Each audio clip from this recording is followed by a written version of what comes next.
Introduction to strategy and strategic management, your chapter number 1 in SM. What is a strategy அப்படின்றது, அப்புறம் what is strategic management, and what are the different types of strategy that has to be designed in a company, form of organization, or in generally a business to be a successful one. அதுதான் இந்த 8.1ல we'll be dealing in. First, what is a strategy? நீங்க strategy-னா என்ன நினைக்கிறீங்க? According to you, what is strategy?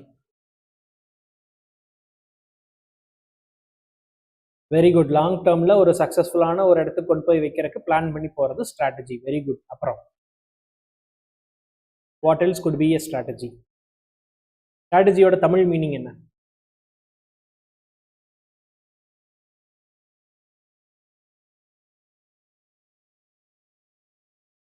நுணுக்கம். வெரி குட். Okay. அப்புறம் யுக்தின்னு ஒரு வார்த்தை கேள்விப்பட்டிருக்கீங்களா? சரி, யோசிச்சேன் நான் சொல்லலாமா வேணாமான்றது தானே யுக்தி அப்படின்னு சொல்லுவாங்க. Like this is what my technique is. என்னோட டெக்னிக் இதுதான், நான் இதுதான் என்னோட ஸ்பெஷாலிட்டி, இதை வச்சு தான் நான் ஒர்க் பண்ண போறேன் அப்படின்றது தான் ஸ்ட்ராட்டஜி அப்படின்னு சொல்லுவாங்க. It is nothing but a self set of goal directed actions. அதில் set of goal directed actions are whatever I do, ultimately I want to reach the goal. நான் என்ன வேணா பண்ணுவேன், நான் சிஎம்ஏ ஆகணும். Whatever you do in your life, in your day to day life, so that ultimate goal has to be achieved அப்படின்னா அது உங்களுடைய strategy. நான் டெய்லி 4 மணி நேரம் படிக்க போறேன், 10 மணி நேரம் படிக்க போறேன், 20 மணி நேரம் படிக்க போறேன், இல்லை 2 மணி நேரம் தான் படிக்க போறேன், whatever it is, you do something.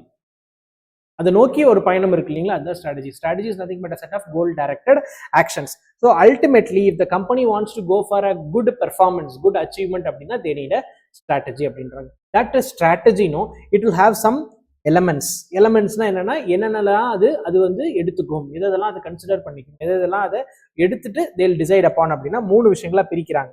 First one, diagnosis of competitive challenge. What is competitive challenge? நமக்கும் நம்ம காம்படிட்டர்ஸ்க்கு என்ன மாதிரியான சிமிலாரிட்டிஸ் இருக்கு, காம்படிஷன் எதனால வருது, எனக்கு என்னென்ன மாதிரியான காம்படிட்டிவ்னஸ் கிரியேட் ஆகலாம். இப்போ ஆல்ரெடி ஒரு கம்பெனி இருக்கு ஒரு ஊர்ல, புதுசா ஒரு கம்பெனி வந்தாங்கன்னா அந்த கம்பெனினால என்ன மாதிரியான காம்படிஷன்ல ப்ராப்ளம் வரலாம், புதுசா என்ன மாதிரி போட்டி வரலாம் அப்படின்றது ஃபர்ஸ்ட் ஒன். ஸோ அதை கண்டுபிடிக்கணும். We have to diagnose. டயக்னாஸ்ங்கிறது என்னங்க? கண்டுபிடிக்கிறது. மெடிக்கல் ஃபீல்ட்ல சொல்லுவாங்கல்ல டயக்னாஸ். அப்போ டயக்னாஸ்ங்கிறது we have to find out what is the challenge. Second one is we have to have a guiding policy to address the competitive challenge. What is guiding policy to address the competitive challenge? Sir, நீங்க competitive சேலஞ்சை கண்டுபிடிச்சிட்டீங்க, இந்த போட்டி எனக்கு இவரால வரலாம், but அந்த போட்டியை நான் எப்படி எதிர்கொள்றது? That is the second one. We have to find a guiding policy to address the competitive challenge. Third one, set of coherent actions. What is coherent actions? Any idea of what is coherent actions? coherent action na என்னவா இருக்கும்? coherent actions, கொஹரண்ட் கேள்விப்பட்டிருக்கீங்களா வார்த்தை? கொஹரண்ட், related, சம்பந்தமே எல்லாம் பண்ணிருக்காதீங்க அப்படின்னு சொல்லுவோம்ல நம்ம. Something we have to go with related. ரிலேட்டடா ஒன்று சேர்ந்து இருக்கிற மாதிரி இருக்கிற வேலை தான் coherent action. So we have to take a coherent action to implement the firms guiding policy. Linked statement இதெல்லாமே 1 மார்க்ல கேட்பாங்க. A strategy is the one which helps us to diagnose the competitive challenge, set a guiding policy to meet the competitive challenge, and also have a coherent action to give the strategic action as guiding policy and action. இது 3 விஷயம். So இந்த ஒரு ஸ்ட்ராட்டஜியை who designs it and who implements is called as a strategic manager. அப்போ ஒரு strategic manager அப்படின்றவர் வந்து எல்லாத்தையும் கணக்கில் எடுத்துட்டு தான் ஒரு ஸ்ட்ராட்டஜி டிசைன் பண்ண முடியும். சார், நான் வந்து 2 மணி நேரத்துக்கு மேலே ஒரு இடத்துல உட்கார மாட்டேன், 3 மணி நேரத்துக்கு மேலே என்னால் உட்காந்து படிக்க முடியாது அப்படின்னா, I should take that into consideration and my frame my things. நான் இந்த சப்ஜெக்ட் ஃபுல்லாகவே we'll always compare with individual and business. டைரக்டாக பிஸ்னஸ் சொன்னால் கொஞ்சம் நம்மளுக்கு லிங்க் பண்ணுறது கஷ்டமாக இருக்குங்கிறனால தான் we are linking with our personal life and the company. So இப்போ இண்டிவிஜுவல் பொறுத்தளவுக்கு we'll always consider like what is capable from my side. என்னால் எது முடியும், எது முடியாது, எனக்கு என்னென்ன பிரச்சனைகள்லாம் வரும், சுற்றி இருக்கிறவனால என்னென்ன பிரச்சனைகள்லாம் வருங்கிறது எல்லாத்தையும் யோசிச்சு தான் I will decide something. Same goes with the company. What the company will think, okay, this is what is planned for the next 1 year, but what supposedly this happens, இது நடந்தா என்னவா இருக்குங்கிற அந்த அப்ரஹென்ஷன்ஸையும் நான் உள்ள எடுத்துட்டு தான் I will be deciding. So the strategic manager should remember that the strategy is neither about making great statements nor able to face the competitive challenge. People casually refer to a host of different policies and initiatives as a some sort of strategy. அந்த strategy எதா வேணாலும் இருக்கலாம். Sir நான் என்ன ரேட்டுக்கு பொருள் விற்க போறேன், pricing strategy. What kind of internet facilities I have, what kind of internet reach I can have, who can I go with alliance with, what kind of operations I can have, what kind of information technology I can have, what is my brand related things, marketing related, HR related னு எதுக்கு வேணாலும் நம்ம strategy fix பண்ணலாம். ஒரு கேம்ல ஜெயிக்கணும்னா I'll have a gaming strategy. ஒரு எக்ஸாம்ல படிக்கிறதுக்கு ஸ்டடி ஸ்ட்ராட்டஜின்னு இருக்கும், சக்சஸ் ஸ்ட்ராட்டஜின்னு இருக்கும். Same way organisation will have different strategy. It's not an independent ஒன்னு சொல்ல முடியாது. We have to take everything into consideration. எல்லாத்தையும் எடுக்கணும். அதனாலதான் நெய்தர் நார்ங்கிற ஸ்டேட்மெண்ட் மேல கொடுத்துட்டாங்க. நீங்க வெறும் பெரிய பெரிய வார்த்தைகளை மட்டும் கொடுத்துட்டா போதும், இல்ல வெறும் காம்படிட்டிவ் சேலஞ்சை மட்டும் பார்த்துட்டா போதுங்கிறது ஸ்ட்ராட்டஜி கிடையாது. It's beyond that. We have to take into consideration everything as a strategic manager. அடுத்து a firm's competitive advantage is always relative and not absolute ன்னு கொடுத்திருக்காங்க. What is the meaning of the word absolute? அப்சல்யூட்னா முழுமையான, complete ஆனன்னு சொல்லுவோமா? Absolute அப்படின்னா முழுமையான, complete ஆன. Actually ஒவ்வொரு competitive அட்வான்டேஜும் ரிலேட்டிவ் நாட் அப்சல்யூட் இந்த இதுல கொடுத்துட்டாங்க. அப்ப அப்சல்யூட்னா முழுமையானன்றா, ரிலேட்டிவ்னா லைக் ரிலேட் சம்பந்தமானது. What is competitive advantage? Sir for example இப்போ பேராட்சி தேவியும் ஸ்வர்ணலதாவும் இருக்காங்கன்னா ரெண்டு பேத்துக்குள்ள காம்படிட்டிவ்னஸ் எப்படி இருக்கு, எது யாருக்கு பெட்டரா இருக்குங்கிறது தான் காம்படிட்டிவ் அட்வான்டேஜ் அப்படின்னு. Like how better between those people, ரெண்டு பேத்துக்குள்ள என்ன கம்பேரிட்டிவ்னஸ்ல என்ன யார் பெட்டரா இருப்பாங்க அப்படின்னு. அந்த competitive advantage is always relative not absolute அப்படின்னா அது முழுமையான ஒன்று கிடையாது. Competitive advantage always different. இன்னைக்கு ஒருத்தர் ஒரு மாதிரி ஹையர் ரேஞ்சில் இருப்பாங்க, நாளைக்கு இன்னொரு லெவல் போவாங்க. எவ்ரி டே த லெவல்ஸ் சேஞ்சஸ், த காம்படிட்டிவ்னஸ் சேஞ்சஸ். அந்த போட்டி போடுற திறமையாகட்டும், அந்த லெவல் பிளேயிங் ஃபீல்ட் ஆகட்டும் மாறிக்கிட்டே இருக்குன்றாங்க. அது ஃபர்ஸ்ட் ஒன். இது காம்படிட்டிவ் அட்வான்டேஜ். இந்த competitive advantage if you wanted to find out, assess பண்ணணும் அப்படின்னா first thing is I will set up benchmark. Bench மார்க்னா ஃபர்ஸ்ட் ரேங்க்கு இவ்வளவு மார்க் வாங்கியிருக்கணும்னு சொல்றது தான். ஒரு benchmark has to be set. அதே மாதிரி that is either the performance of other firms in the same industry or an industry average. I tell you like last time this was the first mark scored in CMA Inter Group 1. So that is our benchmark. அதை வச்சு நான் எவ்வளவு வாங்கியிருக்கேங்கிற comparison தான் competitive advantage. What is the competitive benefit one can get? அப்போ how I can கெட்டுங்க? நான் சும்மா போற போக்கில் உங்களுக்கு சொல்ல முடியாது 500க்கு 500 வாங்குங்க. லாஸ்ட் டைம் 498 வாங்கியிருக்காங்க, இப்போ அதை விட 499 ஒன்று வாங்கிக்கோங்கன்னு சொல்றேன். benchmark setting and assessing the competitive advantage. The third one is the firm achieves superior performance in the same industry or industry average அப்படின்னா then it is said to have a competitive advantage. அப்போ already இப்ப 4 பேர் இருக்கிறோம், 4 பேர்ல ஒருத்தர் நல்லா படிக்கிறாங்க 4 பேர்ல அப்படின்னா அவங்களுக்கு ஒரு காம்படிட்டிவ் அட்வான்டேஜ். சார் தொடர்ந்து அவங்க தான் சார் ஃபர்ஸ்ட் வந்துகிட்டே இருக்காங்க அப்படின்னா that is called as sustainable competitive advantage. இதெல்லாம் 1 மார்க். அதனால தான் இவ்வளவு பொறுமையா சொல்லிட்டு இருக்கேன். காம்படிட்டிவ் அட்வான்டேஜ், காம்படிட்டிவ் சஸ்டைனபிள் அட்வான்டேஜ்னு 2 இருக்கு. காம்படிட்டிவ் அட்வான்டேஜ்ங்கிறது what kind of superior performance ஒரு industry gets, one company gets among this industry, இல்லை ஆவரேஜை விட ஜாஸ்தியா யார் வாங்குறாங்கிறது காம்படிட்டிவ் அட்வான்டேஜ். தொடர்ந்து அதே பொசிஷன்ல இருக்காங்கன்னா அது சஸ்டைனபிள் காம்படிட்டிவ் அட்வான்டேஜ். சார் அப்படியெல்லாம் எதுவுமே இல்லை சார், பெருசா ஒன்றும் க்ரோத் இல்லைன்னா அது பேரு காம்படிட்டிவ் டிஸ்அட்வான்டேஜ். காம்படிட்டிவ் டிஸ்அட்வான்டேஜ்னா என்னங்க? இருக்கிற இண்டஸ்ட்ரியே நீ தான் லோவர் ரேங்கிங்ல இருக்க, இல்லை இண்டஸ்ட்ரி ஆவரேஜ் ஒரு 40 இருக்குன்னா யூர் ஆல்வேஸ் ஸ்கோரிங் 20 அப்படின்னா then you are called as having a competitive disadvantage. ஹையரா பெர்ஃபார்ம் பண்ணா காம்படிட்டிவ் அட்வான்டேஜ், எப்பவுமே ஹையரா இருந்தா சஸ்டைனபிள் காம்படிட்டிவ் அட்வான்டேஜ், எப்பவுமே லோவா இருந்தா அது காம்படிட்டிவ் டிஸ்அட்வான்டேஜ். சார் ஆவரேஜ் என்னவோ அதே லெவல்ல தான் சார் நான் இருக்கிறேன், மார்க்கெட்ல 10% தான் இருக்கு, நானும் 10% தான், then you are called as competitive parity. The performance level is always same. ஒரே மாதிரி இருந்தா காம்படிட்டிவ் பேரிட்டி. இந்த 4 டேர்ம்ஸ் கண்டிப்பா நல்லா ஞாபகம் வச்சுக்கணும். ஸோ சேயிங் திஸ், இந்த மாதிரியான ஒரு காம்படிட்டிவ் அட்வான்டேஜோ இல்லை சஸ்டைனபிள் காம்படிட்டிவ் அட்வான்டேஜோ இருக்கணும்னா we should have something called as an effective strategy. That effective strategy should always make us to create value creation and the cost to create value. இது ரெண்டுக்கும் ஒரு balance கொடுக்கணும். எப்படி சொல்லலாம் சார்? நான் கஷ்டப்படுறது ரொம்ப கஷ்டப்பட்டேன் சார், கஷ்டப்பட்டதுக்கான பலன் வரணும்னு சொல்லுவோமா இல்லையா? Same thing, the cost to create value should always be equivalent to the benefit we get in return. That's all.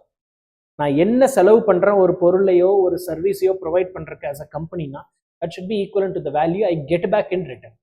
நான் அவ்வளோ மெனக்கிட்டு நான் விற்கிற பொருளை, பட் அதுக்கான மதிப்பு எனக்கு கிடைக்கவே இல்லை. Sales are also not happening, at the same time I'm not getting customers அப்படின்னா that's the problem. An effective strategy requires that strategic trade-off be recognized and addressed. For example, value creation க்கு cost of creating the value க்கு கண்டுபிடிச்சு work பண்ணணும் அப்படின்றாங்க. The key to successful strategy is to combine the set of activities to stake out unique strategic position within the industry. Unique strategic பொசிஷன்னா sir இந்த மார்க்கெட்ல இவங்களை தூக்குனா வேற ஆளே கிடையாது அப்படின்ற அளவுக்கு ஒரு இடத்துக்கு வர்றது தான் ஸ்ட்ராட்டஜிக் பொசிஷனிங். எல்லாமே கீவேர்ட்ஸ். ஸ்ட்ராட்டஜிக் பொசிஷனிங்கிறது என்னங்க, whatever we do ultimately we are in a particular position that we cannot be removed upon. அந்த இடத்துல இருந்து என்ன தூக்க முடியாதுங்கிற ஒரு நிலைமைக்கு வரதா ஸ்ட்ராட்டஜிக் பொசிஷனிங். நெக்ஸ்ட் மறுபடியும் கொடுத்துருக்காங்க பாருங்க, competitive advantage has to come from performing different activities R performing the same activities differently than the rivals are doing. எந்த இண்டஸ்ட்ரி எடுத்துக்கலாம், ஃபுட் இண்டஸ்ட்ரி எடுத்துக்கலாம். கோயம்புத்தூரே நம்ம எடுத்துப்போம். கோயம்புத்தூர்ல நல்லா ஃபேமஸ், ரொம்ப ஃபேமஸா இருக்கிறது அன்னபூர்ணா, ஆனந்தாஸ். கரெக்டுங்களா? ரெண்டு பேர், நீ நிறைய பேர் இருக்கிறாங்க, doesn't mean that they are not good. நம்ம கம்பேரிட்டிவ்க்கு ரெண்டு பேர் எடுத்துக்கலாம். அப்ப இந்த ரெண்டு பேர் பாத்தீங்கன்னா ஃபுல்லி வெஜிடேரியன், கரெக்ட்? அப்ப ஆல்வேஸ் தேல் ஹேவ் அ காம்படிட்டிவ்னஸ். அப்ப இந்த ரெண்டு பேர்ல யாரு சார் காம்படிட்டிவ் அட்வான்டேஜஸ் அச்சீவ் பண்ணுவாங்க? யார் அச்சீவ் பண்ணுவாங்க? Whoever gains the public attraction. Of course அல்டிமேட்டா பப்ளிக் அட்ராக்ஷன்ங்கிறது நல்ல ஃபுட் சர்வ் பண்றது. பட் ரெண்டு பேரும் சேம் ஃபீல்டு தான். பட் எப்படி அந்த அச்சீவ் பண்ணுவாங்க ஹையரா? ஒன்று, அவங்க டிஃப்ரெண்ட் ஆக்டிவிட்டிஸ் பண்ணலாம். இப்போ எக்ஸாம்பிளுக்கு சொல்லணும்னா, இப்போ ஆனந்தாஸ் பார்த்தீங்கன்னா ஸ்வீட்ஸ் அண்ட் சாவரிஸ்னு கொண்டு வந்தாங்க, பேக்கரி கொண்டு வந்துட்டாங்க. New things they're, different things they're doing so that the brand is mentioned everywhere. இன்னொன்று என்ன பண்ணலாம், அதே ஃபுட்டை, சேம் ஃபுட்டை, இப்போ ஃபார் எக்ஸாம்பிள் அன்னபூர்ணா காஃபிக்கு ஃபேமஸ், அன்னபூர்ணா சாம்பாருக்கு ஃபேமஸ். இங்க கோயம்புத்தூர்லயே இருக்கிற நிறைய பேர்னு சொல்ல முடியாது, நான் பார்த்த நிறைய பேர் என்ன சொல்லுவாங்கன்னா, காஃபி குடிச்சா அன்னபூர்ணால போய் குடிக்கிற குரூப் இன்னும் இருக்கு.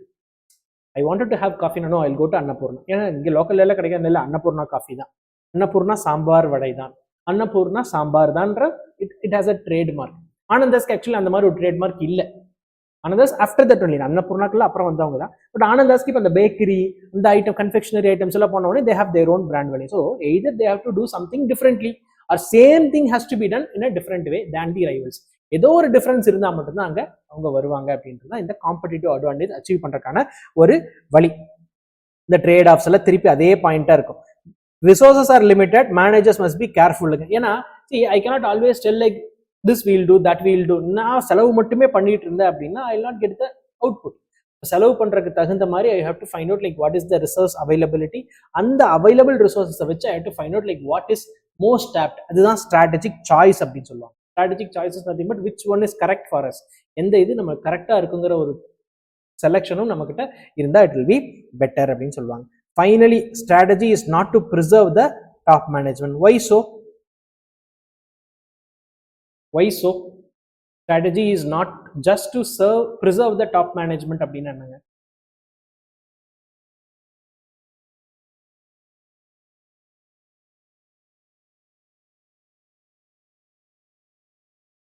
நம்ம பிளான் போடுறோம், பிளான் போட்டு this is what I'm going to do for the next 6 months படிக்க போறேன் லிஸ்ட் கொடுத்துட்டா ஐயோ கொடுத்துட்டா தப்பிச்சுக்கலான்னு இருக்க முடியுமா? That is what this strategy is always decided by the top man. கம்பெனியோட தலைமை பொறுப்புல இருக்கிறவங்க தான் will create the strategy what we have to do in the next couple of days or couple of months. அப்ப அதை போட்டு வச்சுட்டாங்கன்னா அவங்க அதோட தப்பிச்சுக்கலாமா அப்படின்னா not like that. It's not only to preserve the top management, it wants to achieve that particular position. அவன் design போட்டு கொடுத்துட்டு ஒதுங்கிட்டானா முடியாது. whether that is happening or not அப்படின்றத அந்த ஃபார்முலேஷன், இம்ப்ளிமெண்டேஷன், எவாலுவேஷன், கண்ட்ரோல்ங்கிறது பின்னாடி நம்ம படிப்போம். இது ஒரு 1 மார்க்ல கேட்கலாம். Strategy is not just to preserve the top management. Top மேனேஜ்மெண்ட்டை மட்டும் பாதுகாக்கிறதுக்காக அதுல ஸ்ட்ராட்டஜி கிடையாது. அதுல பாருங்க, middle and low level managers are the people who have to work within the organisation to meet the strategies and observing the constraints. மேல இருக்கிறவன் order போட்டுருவான், but the low level people who are working day to day only have to find out like what is the problem, அதை கண்டுபிடிச்சாங்க. அடுத்து, managers only have to communicate their strategies to their teams and will achieve greater performance from them to more convincing they are interpreting it. Indeed, middle and low level managers are increasingly playing a part in shaping the strategy. நம்ம top level management if they had decided and told na, that top level managers ல இருந்து immediate அவங்களுக்கு கீழ இருக்கிற subordinate வரும்போது then that subordinate people have to go to their subordinate people. கரெக்ட்டா? ஒரு MD இருக்காரு அப்படின்னா they will tell to the managers. Then that manager will have to go and tell the supervisors, and the supervisors who go and tell to the laborers or workers. This is how the flow of information has to happen. Same goes with the strategy. Governance and ethics are closely intertwined in an intersecting of setting the right organizational core values and then ensuring compliance. What is governance? What is ethics? சொல்லுங்க பாப்பா.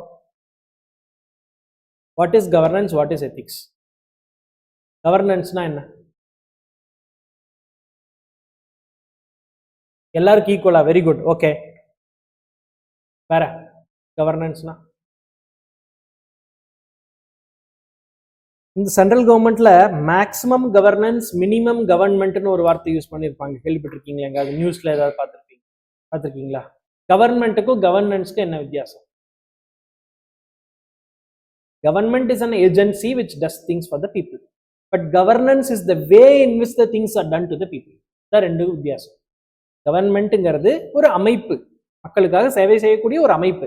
But அந்த சேவை எந்த மூலமாக எப்படி செய்யப்படுதுங்கிறது governance. The way in which the things are done is called as a governance. The same time ethics சேர்ந்து இருக்கணும்.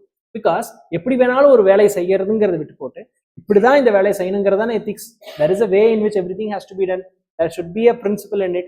அது எத்திக்ஸ். எப்படி செய்ய போறோங்கிறது governance. So governance and ethics are always intertwined. இன்டர்ட்வைன்னா ரெண்டும் பின்னி பிணைஞ்சது, ரெண்டு தனியா பிரிக்க முடியாது. கார்பரேட் கவர்னன்ஸ் அண்ட் எத்திக்ஸ் தான் சொல்லுவாங்க. Corporate governance is always about the company, how they have to to. Ethics is like they have to to everything honestly. அதை மீறி செயல்படக்கூடாது. அது ரெண்டு கீழே கொடுத்துருப்பாங்க பாருங்க. Corporate governance is a system of mechanisms to direct or control an enterprise in order to ensure that it pursues the strategic goals successfully and legally. It checks and balances about asking tough questions at the right time. என்னென்ன கேள்விகள் என்னென்ன டைம்ல what is needed அப்படின்றதையும் corporate governance only will be telling அப்படின்னு கொடுத்துருப்பாங்க. அதுக்கப்புறம் மறுபடியும் இந்த பிசினஸ் எத்திக்ஸ் கொடுத்துருப்பாங்க. This we had already studied in intermediate group 1. Business ethics lays the foundation and provide training for behavior that is consistent with the principles, norms, standards of business practices that have been agreed upon by the society. இது same அதே தான் கொடுத்துருப்பாங்க. இது நம்ம already படிச்சிருக்கோம். Law and ethics however are not synonyms. கரெக்டுங்களா? Ethics begin when law ends அப்படின்லாம் படிச்சிருக்கோம் குரூப் 1ல. ரைட்? இது வரைக்கும் வேணா அப்படியே ஒரு தடவை ரீட் பண்ணி பாருங்க. இதெல்லாம் இது வரைக்கும் நம்ம படிச்சது. டிஸ்கிரிப்டிவா எக்ஸாம்ல எது கேட்கறதுக்கான சான்சஸ் கொஞ்சம் குறைவு தான். பட் 1 மார்க்ல கேட்கறதுக்கான சான்சஸ் இருக்கு. ஸோ தட் வேலை ஹவ் டு ரீட் ஒன்ஸ். சும்மா கதை மாதிரி ரீட் பண்ணுங்க இப்பவே. ஸோ வித் தட் இன்ட்ரடக்ஷன் இப்போதான் நம்ம அந்த எக்ஸாக்ட் டாபிக்குள்ளேயே வரோம். ஸ்ட்ராட்டஜி அப்படின்னா என்ன? ஸ்ட்ராட்டஜியும் ஒரு கிரீக் வேர்டு ஸ்ட்ராட்டஜியால இருந்து டிரைவ் ஆயிருக்குங்கிற மாதிரியும் அது ஜெனரல்ஷிப் அப்படின்ற ஒரு மீனிங் கொடுக்கறதாவும் ஃபர்ஸ்ட் கொடுத்துருப்பாங்க. தோ த வேர்ட் இஸ் கிரீக்னாலுமே இந்த ஜின்சு அப்படின்ற ஒரு புக்ல, பழைய ஆர்ட் ஆஃப் வார் அப்படின்ற ஒரு புக்லயே வந்து 500 BCலயே there was a mention of this particular word strategy அப்படின்னு கொடுத்துருக்காங்க. அல்டிமேட்லி ஒரு ஸ்ட்ராட்டஜி அப்படின்றது ஒரு framework of the organisation which will deal with the organization's growth or to achieve its mission and objectives. அதோடைய நோக்கம் என்ன, அதோடைய என்ன காரணத்துக்காக அந்த ஆர்கனைசேஷன் ஆரம்பிக்கப்பட்டதோ அதை அச்சீவ் பண்றதுக்கான வழி தான் strategy. Strategy is nothing but a frame work which helps the organization to achieve its mission and objectives. அல்டிமேட்டா ஆப்ஜெக்டிவ்ஸ் அச்சீவ் பண்ணும்போது அது என்னவா இருக்கும்? மோஸ்ட்லி ஒரு பொசிஷனா இருக்கலாம், ஒரு பெர்சன்டேஜ் ஆஃப் மார்க்கெட் ஷேரா இருக்கலாம். ஸோ அது ஆட்டோமேட்டிக்கா வரும்போது they will always get competitive advantage. Define strategy அப்படின்னு கேட்டாங்கன்னா நம்ம அடுத்து வர பேராகிராஃப் தான் எழுதுற மாதிரி இருக்கும். Strategy may be defined as the direction and scope of an organization over the long term, which achieves advantage for the organization through the configuration of resources within a changing environment and to fulfill stakeholder expectations. The definition you have to memorize. இங்கே வந்து ஓனா எழுதுற வேலையெல்லாம் கிடையாது. Definition it has to be the same. ரைட்டா? So ஒரு ஆர்கனைசேஷனோட ஸ்கோப்பை எப்படி அச்சீவ் பண்ணலாம் லாங்கர் டேர்ம்ல, what kind of advantage it can get, அந்த அட்வான்டேஜ் எல்லாமே whatever resources that particular organisation has that has to be configured upon added upon in the changing environmentல யூஸ்ஃபுல்லா இருக்கிறது. What are the characteristics of strategy or strategic decisions? ஒரு strategy அப்படின்னாலே always it is for long term direction of the organization. அடுத்த வாரம் என்ன பண்ணலாம், அடுத்த மாசம் என்ன பண்ணலாம் இல்லை. அல்டிமேட்டா after 10 years, after 15 years, after 20 years what will be my positioning, அல்டிமேட்டா நான் கோல் அதுதான், லாங் டேர்ம்ல இருக்கிறது தான் அந்த ஸ்ட்ராட்டஜி அப்படின்னு சொல்லியிருப்பாங்க. இது first 1 mark. Strategy is always with long term direction. அது இந்த லாங் டேர்முக்கு இருக்கும்போது ஆட்டோமேட்டிக்கா they wanted to achieve some advantages like காம்படிட்டிவ்னஸ்ல எனக்கு ஏதாவது ஒரு பாயிண்ட் எக்ஸ்ட்ரா கிடைக்குமா அப்படின்றதான் பார்ப்பாங்க. That is the second one. And the decisions whatever is taken as a strategic one will always be within the organisation activities. Organisation என்ன பண்ணுதோ அதை சார்ந்து தான் அந்த டெசிஷனிங் இருக்கும். It is always about matching the resources and activities. எங்கிட்ட என்ன பொருள் இருக்கு, அந்த பொருளுக்கு எவ்வளவு செலவாகும், அந்த பொருளுக்கு என்ன மாதிரியான பலன் கிடைக்கும் அப்படின்ற கம்பேரிட்டிவ் திங்ஸ்ல தான் always it will go for. And strategy can always create new opportunities and also will capitalize on them. What is this capitalizing them அப்படின்னா பணமாக்குறது. எனக்கு ஒரு வாய்ப்பு கிடைக்குதுன்னா அந்த வாய்ப்பை பயன்படுத்திக்கிட்டு அதன் மூலமாக பயன்படுறது தானே the thing. If I get an opportunity to do some work அப்படின்னா I should do the work, at the same time I should make some money out of it. அதுதான் capitalizing on them. Whatever opportunities are created, that will have to be used by the particular organization and capitalize them. And the strategies will always need resource changes. What is this resource changes அப்படின்னா sir, நான் இங்கே ஸ்டெப்ல இருக்கேன்னா அடுத்த ஸ்டெப்புக்கு எடுத்து வைக்கிறதுக்கு I will do some activities. அந்த ஆக்டிவிட்டீஸுக்கு சில செலவுகள் ஆகலாம், சில ரிசோர்சஸ் தேவைப்படலாம். That might be human resources R financial resources. அதுக்காக நான் ரெடியா இருக்கணும். ஒரு முடிவு எடுத்தோம்னா அதுக்கு ஒரு எக்ஸ்ட்ரா செலவு பண்ணணும் இல்லையா? நம்ம இண்டிவிஜுவலா if you wanted to do something அப்படின்னா we have to work hard for it. மானிட்டரியா இல்லைனாலும் physically we have to do, mentally we have to do இல்ல. அதே மாதிரி ஒரு organisation if they wanted to go for a next position, they have to have a resource change. அடுத்து will affect the operational decisions. இப்போ company wants to go for 1 crore profit in the next year அப்படின்னா daily ஒரு சின்ன achieve பண்ணாதானே அல்டிமேட்டா ஒரு வருஷத்துல 1 crore வரும். அதுதான் டே டு டே ஆபரேஷன்ஸ்ல ஒரு சின்ன சேஞ்ச் வரும் இந்த ஸ்ட்ராட்டஜிக் டெசிஷன்ஸ்னால. அதே மாதிரி strategy is not only affected by the environmental forces and resource availability but also the values and expectations of those who have power in and around the organisation. இந்த word ரொம்ப important, ரொம்ப இன்ட்ரெஸ்டிங்கான ஒரு word. Sir, எப்பவுமே ஒரு company run ஆகுறது எதனாலன்னு நீங்க நினைக்கிறீங்க? டெல்மி. ஒரு கம்பெனி, ஏதோ ஒரு கம்பெனி நீங்க என்ன வேணாலும் நினைச்சுக்கோங்க, பட் அந்த கம்பெனி ரன் ஆகிறதுக்கு என்னென்ன ரீசன்ஸ் இருக்குன்னு நினைக்கிறேன்? பிளானிங் வெரி குட் இருக்கு, சரி சூப்பர். அப்புறம் நல்ல கஸ்டமர் பேஸ் இருக்கு, மார்க்கெட் இருக்கு, அந்த அந்த கம்பெனி ப்ரொடியூஸ் பண்ற ப்ராடக்ட்டுக்கோ சர்வீஸ்க்கோ மார்க்கெட் இருக்கு. அப்புறம் பிராண்ட் இருக்கு, வெரி குட் வெரி குட். அப்புறம் ஒரு கம்பெனி நல்லா ரன் ஆகிறதுக்கு வேற என்ன காரணமாக இருக்கலாம்? Very good, management. இதுல இப்போதைக்கே நம்ம 4 பாயிண்ட் கிட்ட எடுத்துட்டோம். So it is always everything which has a contribution in the successful running of an organisation. அப்போ ஒரு ஸ்ட்ராட்டஜி நீங்க டிசைட் பண்றீங்கன்னா it is not only about the environmental forces. Environmental ஃபோர்சஸ்னா நம்ம சுத்தி இருக்கக்கூடிய விஷயங்கள் மட்டுமல்ல, அதோடைய ரிசோர்ஸ் அவைலபிலிட்டி மட்டும் இல்ல, it is also the people who are in. என்னதான் கத்துக் கொடுத்து ஒருத்தனுக்கு வேலை செய்ய வச்சாலும் அவனுக்கு வேலை செய்யணுங்கிற ஒரு தோணுதல் இருக்கணும். அதே மாதிரி he should also think like the company has to grow. அதுதான் values and expectations. நான் இவ்வளவு கஷ்டப்பட்டு வேலை செய்யற but I'm not getting any salary. They have an expectation unmet expectations இருக்கு. So that is also a problem. அப்போ ஒரு strategy அப்படின்றது எப்படி ஆகும்னா it is not only about the environmental forces, not only about the resource availability, but also the values and expectations of the people who are working in it. யார் அதெல்லாம் அதுல இருக்காங்களோ அவங்களும் அதுக்கு காரணம். What are the consequences of characteristics of strategy or strategic decisions?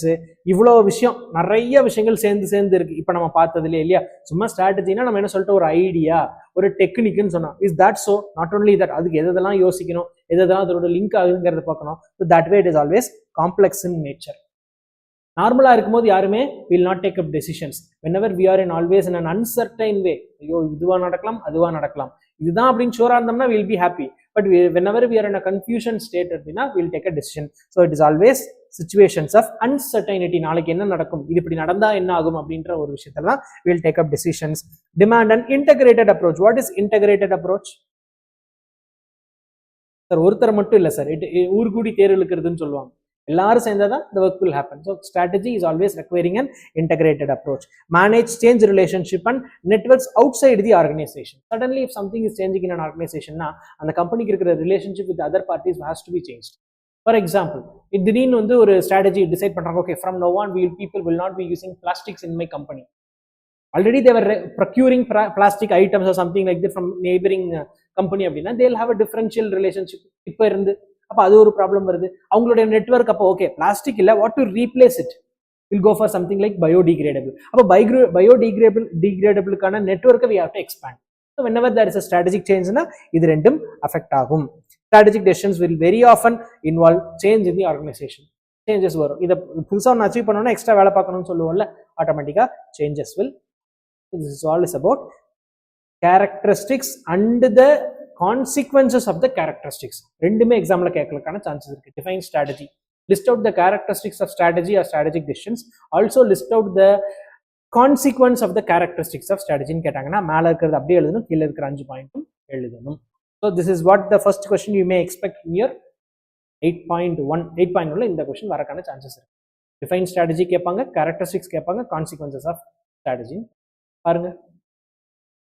So saying with this நம்ம ஸ்ட்ராட்டஜினா என்னன்னு பார்த்து ஸ்ட்ராட்டஜிக் டெசிஷன்ஸ் லைட்டா என்னன்னு நோட் பார்த்துட்டு வந்திருக்கோம். அடுத்து what are the different types of strategy in a business firm. ஒரு நார்மலான ஒரு பிஸ்னஸ் ஃபர்ம்ல what are the different types of ஸ்ட்ராட்டஜின்னு பார்த்தோம்னா 3 பிரிக்கிறாங்க. Corporate strategy, business strategy and functional strategy அப்படின்னு சொல்லிட்டு. What is this corporate strategy அப்படின்னா அல்டிமேட்டா வாட் ரீசனுக்கு this company is in existence, எதுக்காக இந்த கம்பெனி இருக்குது, என்ன காரணத்திற்காக இந்த கம்பெனி ஃபங்க்ஷன் ஆகுதுன்னு சொல்றது தான் corporate strategy. The corporate strategy is the top level strategy determined or decided by the top level management. அந்த டாப் லெவல் மேனேஜ்மெண்ட் எதை பத்தி டிட்டர்மைன் பண்ணுவாங்கன்னு நினைக்கிறீங்க? எவ்வளோ பாதுகாப்பா இருக்கலாம், அது ஸ்டெபிலிட்டி. எவ்வளோ அளவுக்கு growth அச்சீவ் பண்ணலாம், அது growth. எந்த அளவுக்கு குறைச்சிக்கலாம், இதெல்லாம் வேண்டாம் அப்படின்றது retrenchment. These are the 3 subcategories of corporate strategy. Stability, growth, retrenchment. இதெல்லாம் டீடைல்டா அடுத்தடுத்த சாப்டர்ஸ்ல படிப்போம். பட் ஓவர்வியூ மட்டும் இங்க கொடுத்துருக்காங்க. இந்த கார்பரேட் ஸ்ட்ராட்டஜில என்னென்னலாம் முக்கியமான முடிவுகள் எடுக்கப்படும் அப்படின்னா, whether should we have a diversification, வேற மாதிரி பிரிஞ்சு போகணுமா, இல்ல வெர்டிக்கல் இன்டகிரேஷனா, லைக் நம்ம ஒன்று ரா மெட்டீரியலுக்கு போகணுமா, இல்ல நம்ம ஃபினிஷ்ட் ப்ராடக்டோட சேல் மார்க்கெட்டிங் நம்ம எடுத்துக்கணுமா, அது வெர்டிக்கல் இன்டகிரேஷன். அக்விசிஷன், ஆல்ரெடி நல்லா இருக்கிற ஒரு கம்பெனி ஏதாவது அக்வயர் பண்ணணுமா, இல்ல புதுசா ஏதாவது வெஞ்சூர் ஸ்டார்ட் பண்ணணுமா, இல்ல ரிசோர்சஸ் எப்படி அலோகேட் பண்ணலாம் டிஃபரெண்ட் பிசினஸஸ்க்கு, இல்ல கம்ப்ளீட்டா டைவர்ஸ்ட் க்ளோஸ் பண்ணணுமா அப்படின்ற டெசிஷன்ஸ் எல்லாமே இந்த கார்பரேட் ஸ்ட்ராட்டஜி கீழே தான் வரும். So what is this corporate strategy? It is nothing but the overall purpose and scope of an organisation, how the value will be ஆடடுங்க. Corporate strategy will work for 3 things: stability, growth, retrenchment. What kind of decisions will be taken அப்படின்னா diversification, disinvestment, vertical integration, acquisition, new ventures and allotment of resources between the existing businesses. அதுக்கு கீழ் லெவல்ல இருக்கிறவங்க தான் business strategy. ஒரு business சக்சஸ்ஃபுல்லா இருக்குமா, எப்படி நம்ம காம்படிஷனை மெயின்டைன் பண்ணலாங்கிற டெசிஷன் எல்லாமே பிசினஸ் ஸ்ட்ராட்டஜியில் இருக்கும். It is about how compete successfully in a particular market. எப்படி நம்ம காம்படிட்டிவ் பொசிஷனை நம்மளோட இண்டஸ்ட்ரியிலோ நம்மளோட மார்க்கெட் செக்மெண்ட்லயோ ஒரு ஸ்டேபிளா வச்சுக்க முடியும். அப்போ இந்த பிஸ்னஸை எப்படி ஸ்டேபிளா ஒரு ப்ராப்பரா ரன் பண்ண வைக்கணும், ஒரு ஸ்டேபிலிட்டியோட ஒரு சக்சஸ்ஃபுல்லா கம்பீட் பண்ண வைக்கணும்னா அதுக்கு 2 விஷயம் இருக்கு: competitive strategy and cooperative strategy. What kind of competitiveness we have to go for and what kind of cooperations we have to go forங்கிற மட்டும் தான் இந்த லெவல்ல யூஸ் பண்ணுங்க. அதுக்கு கீழே லெவல்ல இருக்கிறது தான் functional strategy or otherwise called as operational level strategies. அந்த கம்பெனியில் ஒர்க் பண்ற ஒர்க்கர்ஸ், சேலரிட் எம்ப்ளாயிஸ் எல்லாம் what kind of day to day activities, அந்த day to day operations management எப்படி ப்ராப்பரா நடத்தணுங்கிறத டிசைட் பண்றதா functional or operational level strategy. இந்த 3 ஸ்ட்ராட்டஜி டிஃபரெண்டா இருந்தாலுமே there always like interdependent தான், ரெண்டுமே தனித்தனியாலாம் செயல்படாது. If a functional strategy is there அப்படின்னா it has to go along with the business strategy. If there is a functional and business strategy it should go along with the corporate strategy. Same goes. ஏன்னா corporate லெவல்ல என்ன அவங்க அல்டிமேட்டா achieve பண்ணணும்னு நினைக்கிறாங்களோ அதை அல்டிமேட்டா ஹேப்பன் பண்ண வைக்கிறது ஃபங்க்ஷனல் ஸ்ட்ராட்டஜி தான். Because day to day operations அவங்க தான் என்ஷூர் பண்ணுவாங்க. So it is always like interlink. அதுதான் hierarchy of strategy or grouping of ஸ்ட்ராட்டஜிஸ்னு சொல்லுவாங்க. This is all about this. இல்ல ஒரு கேஸ் ஸ்டடி மாதிரி கொடுத்துருவாங்க. But it is also important, எக்ஸாம்ல கேட்டிருக்காங்க. ரெட் ஓஷன்ஸ், ப்ளூ ஓஷன்ஸ்னு 2 கான்செப்ட் இருக்கு சார். நான் ஆல்ரெடி மார்க்கெட்ல நல்லா போய்கிட்டு இருக்கிற ஒரு ப்ராடக்ட் சார், அந்த ப்ராடக்ட் மாதிரியே நானும் ப்ரொடியூஸ் பண்ணி நானும் தொபுக்கடின்னு மார்க்கெட்டுக்குள்ள கொதிக்கிறேன்னா அது பேர் red ocean strategy or red ocean marketing சொல்லுவாங்க. இல்ல சார் நானா ஒரு புதுசா ஒன்று கண்டுபிடிக்கிறேன், புதுசா இப்பதான் மார்க்கெட் கிரியேட் பண்ண போறேன்னா அது ப்ளூ ஓஷன் ஸ்ட்ராட்டஜி. சரியா? 2க்கு பேஸ் மீனிங் தெரிஞ்சு வச்சுக்கலாம். ரெட்டுங்கிறது ஆல்ரெடி எக்ஸிஸ்டிங்ல இருக்கிறதுல புதுசா நானும் வர்றேன், நானும் புதுசா அதே பிசினஸ் அதே மாதிரி ப்ராடக்ட் ஆர் சர்வீஸ் ப்ரொவைட் பண்ண போறேன் அப்படின்னா I mean red ocean. Blue ஓஷனா ஐ எம் கிரியேட்டிங் நியூ. எக்ஸாம்பிளுக்கு சார் ஆல்ரெடி ஊர்ல நிறைய ஹோட்டல் இருக்கு, I am also entering into hotel industry sir, then I will be called as in red ocean. If I am going to create something new sir, எல்லாம் தியேட்டருக்கு போய் படம் பார்க்கும்போது OTT பிளாட்ஃபார்ம்னு ஒன்று புதுசாக கொண்டு வந்தாங்க சார், அது ப்ளூ ஓஷன். ஸோ புது market is created. So this is what the base point. அப்போ இன்வெஸ்ட்மெண்ட் பார்த்தீங்கன்னா இங்கே ஓரளவுக்கு இருந்தால் போதும், அங்கே ஹெவியராக வேணும். Because there entering into new thing. Blue ஓஷன்ல, ரெட்ல ஆல்ரெடி இருக்கு. அதே மாதிரி ரெட்ல காம்படிட்டிவ்னஸ் will be very heavy because already the market is full. ஆமாவா? நிறைய மார்க்கெட் நிறைய ஹோட்டல்ஸ் இருக்கும்போது மார்க்கெட் காம்படிஷன் ஹெவியா இருக்கும். அங்கே காம்படிஷன் அவ்வளவா இருக்காது because we are entering into a new thing. நம்மளை பார்த்தா பின்னாடி எவனாவது ஒருத்தன் வருவான். ஸோ காம்படிஷன் கம்மியா இருக்கும். இங்க risk will B not that high. ஆமாவா இல்லையா? இருக்கும், ரிஸ்க் கண்டிப்பா இருக்கு. ஏன்னா நிறைய பேர் ஆல்ரெடி இருக்காங்க, அந்த அளவுக்கு இருக்காது. பட் ப்ளூ ஓஷன்ல risk will be very high. ஏன்னா நம்ம தான் புதுசா வரோம், ஏதாவது ஒரு ப்ராப்ளம் ஆச்சுன்னா முடிஞ்சு போச்சு.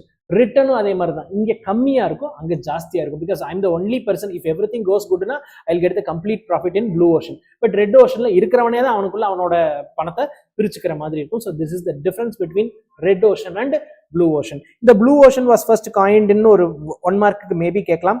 W. Chan Kim and Rennie McBurn in their book blue ocean strategy, அவங்க 2004ல ஒரு பப்ளிகேஷன் மாதிரி கொண்டு வந்திருப்பாங்க. ஸோ அல்டிமேட்டா எக்ஸிஸ்டன்ஸ்ல இல்லாதது, அன்எக்ஸ்ப்ளோர்டா இருக்கிறது, அன்னோனா இருக்கிறது, அன்அட்டைன்டு பை காம்படிஷனா இருக்கிறது மட்டும்தான் இந்த பர்டிகுலர் ப்ளூ ஓஷன் ஸ்ட்ராட்டஜிஸ்டுக்கான ஐடியா.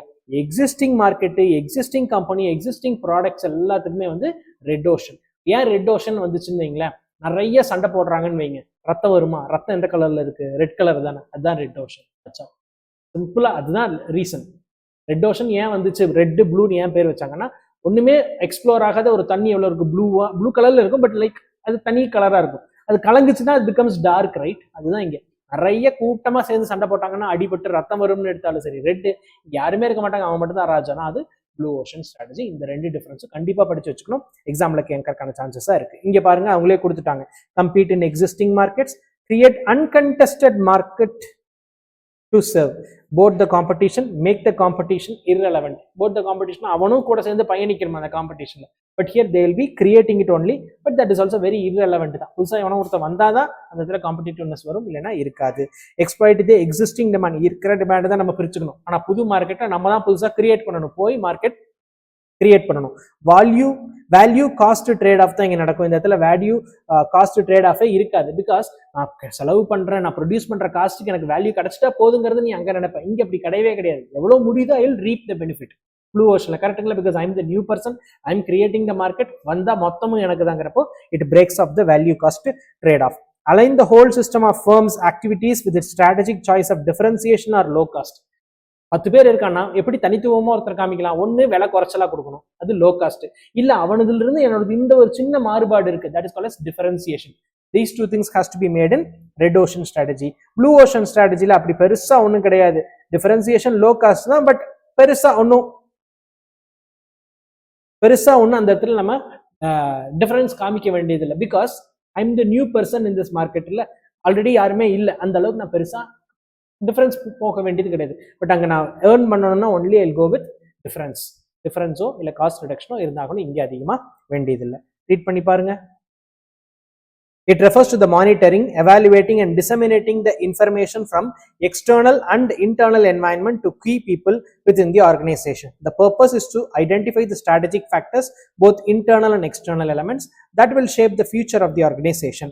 Formal systematic techniques நிறைய இருக்கு, like single variable extrapolation, theoretical limit envelopes, dynamic modes, mapping, multivariate interaction analysis, unstructured expert opinion. There are different formats. இதெல்லாம் வந்து different methods. இந்த method மூலமெல்லாம் we can go for environmental scanning. அது நம்ம ரொம்ப சிம்பிளா சொன்னது SWOT analysis பின்னாடி படிப்போம். pestle analysis, SWOT analysis நல்லா இருக்கு. அது எல்லாமே வந்து one of the techniques where people go for environmental scanning. So what is strategic management? It is nothing but the decisions and action taken by the organization for performance analysis of the company. Earlier it was corporate planning. Because of the strategic growth, அதே மாதிரி competitive advantageலாம் உங்களுடைய ultimate goal இருக்கிறதுனால they made it as strategic management. How the strategies has to be designed so that the organization can be better. இந்த strategic management 4 அடிப்படையா போயிட்டு இருக்கு. First one is environmental scanning, second is formulation, third is implementation, fourth one is evaluation and control. Environmental scanning அப்படின்றது ஒண்ணுமே கிடையாது. we monitor, evaluate and disseminate அப்படின்றாங்க. 3 விஷயம். மானிட்டர்னா என்னங்க? பார்க்குறோம். எவாலுவேட்னா எது நமக்கு தேவைன்னு எடுக்கிறோம். டிசமினேட்னா எதெல்லாம் எப்படி தேவைப்படுறது பிரிச்சு வைக்கிறது. இது 3ம் பண்றோம் த என்வாயன்மெண்ட்டுங்க. அந்த environment is into internal external, நமக்குள்ளேயும் பார்க்குறோம் வெளியும் பார்க்குறோம், பார்த்து கண்டுபிடிச்சு வைக்கிறது தான் என்வாயன்மெண்டல் ஸ்கேனிங் அப்படின்றாங்க. This environmental scanning has varied of techniques. இந்த டெக்னிக்ஸ் எல்லாம் என்னன்னு கொடுத்துருப்பாங்க, ஜஸ்ட் நீங்க பார்த்து வச்சுக்கிட்டீங்கன்னா கூட போது. எக்ஸாம் பெர்ஸ்பெக்டிவ்ல ஒரு 4-5வது கரெக்டாக எழுதுற மாதிரி இருக்கணும். ஓகே, அடுத்து strategic formulation. This is the place where we develop the plans. மேலே நம்ம கவனிச்சு லிஸ்ட் அவுட் பண்ணி வச்சிருந்த ஃபேக்ட் எல்லாத்தையுமே இங்கே நம்ம இம்ப்ளிமெண்ட் இந்த சென்ஸ்ல அதெல்லாம் இன்க்ளூசிவா எடுத்துட்டு ஒரு பிளானை கிரியேட் பண்றதா formulation. Development of long range plans. It includes defining the mission, objective setting, strategy development and setting policy guidelines. அது எல்லாமே இங்கே நம்மளுக்கு நடக்கும். இங்கே தான் நம்மளுக்கு மிஷன் என்ன, அப்ஜெக்டிவ் என்ன, கோல் என்ன, எப்படி நமக்கு அது இம்ப்ளிமெண்டேஷன் கொண்டு வரலாங்கிற கைட்லைன்ஸ் எல்லாமே இங்கே தான் கொண்டு வருவோம். அதெல்லாம் பண்ணிட்டு when we go for putting the thing into practice, நம்ம என்ன டிசைட் பண்றோமோ அதை அன்றாட நடைமுறைக்கு பிராக்டிஸ்க்கு கொண்டு வரதான் strategic implementation. That might be through programs, budgets, procedures, day-to-day decisions, reviews, ideas actions taking in functional areas எல்லாத்துலேயுமே டே டு டே லெவலில் ப்ராடக்ட் வைஸோ இல்லை கமாடிட்டி வைஸோ இல்லை டிபார்ட்மெண்ட் வைஸோ இல்லை சர்வீஸ் ரிலேட்டட் வைஸோ தேர் இம்ப்ளிமெண்டிங் இட்டுங்கிறது இம்ப்ளிமெண்டேஷன் ஃபேஸில் நடக்கும். ஃபைனலாக இம்ப்ளிமெண்ட் பண்ணது எல்லாமே நம்ம டிசையர்டு திங்ஸ் எல்லாமே ஆக்சுவல் திங்ஸோட நம்மளுக்கு பேலன்ஸ் ஆகுதாங்கிறத கண்டுபிடிக்கணும். நம்ம ஆசைப்பட்டது ஒன்று நமக்கு கிடைச்சது ஒன்றுனா we have to find out what is the difference. அந்த டிஃபரன்ஸ்க்கு we have to take corrective actions. அது பேர் தான் எவாலுவேஷன் அண்ட் கண்ட்ரோல். சார் நான் என்னோட கோலில் செட் பண்ணது 10 crores sir, I have achieved 8 crores only. why is this difference of 2 crore? what is the reason? அதுதான் evaluation. அந்த evaluate பண்ணி அந்த 2 கோடியை எப்படி அடுத்த தடவை பேலன்ஸ் பண்ணி கரெக்டாக கொண்டு வரங்கிறது control. So it is linked. Strategic management இது ரெகுலரா கேட்குற ஒரு question. Elements of strategic management எடுத்த உடனே environmental scanning, strategic formulation, strategic implementation, strategic evaluation and control. அந்த 4 ஹெட்டிங் எழுதிட்டு கீழே 4 ஹெட்டிங் மறுபடியும் எழுதி உள்ள பாயிண்ட்ஸ் எழுதினா you'll get 7 marks. Very simple. Environmental ஸ்கேனிங்கிறது அசஸ் பண்றது கம்ப்ளீட்டா, எப்படி monitor, evaluate and third one என்னங்க, disseminating the information both internal and external environment. அதை வச்சு லாங் டேர்ம் பிளான்ஸை டெவலப் பண்றது ஸ்ட்ராட்டஜிக் ஃபார்முலேஷன். அதை putting into practice is implementation. Implement பண்ணது எல்லாமே ஆக்சுவல் ரிசல்ட்ஸும் ஆக்சுவல் பர்ஃபார்மன்ஸையும் டிசைர்டு பர்ஃபார்மன்ஸையும் கம்பேர் பண்ணி டிஃபரன்ஸ் கண்டுபிடிக்கிறது எவாலுவேஷன். அதை கரெக்டிவ் ஆக்ஷன் எடுக்கிறது control. That's all about this.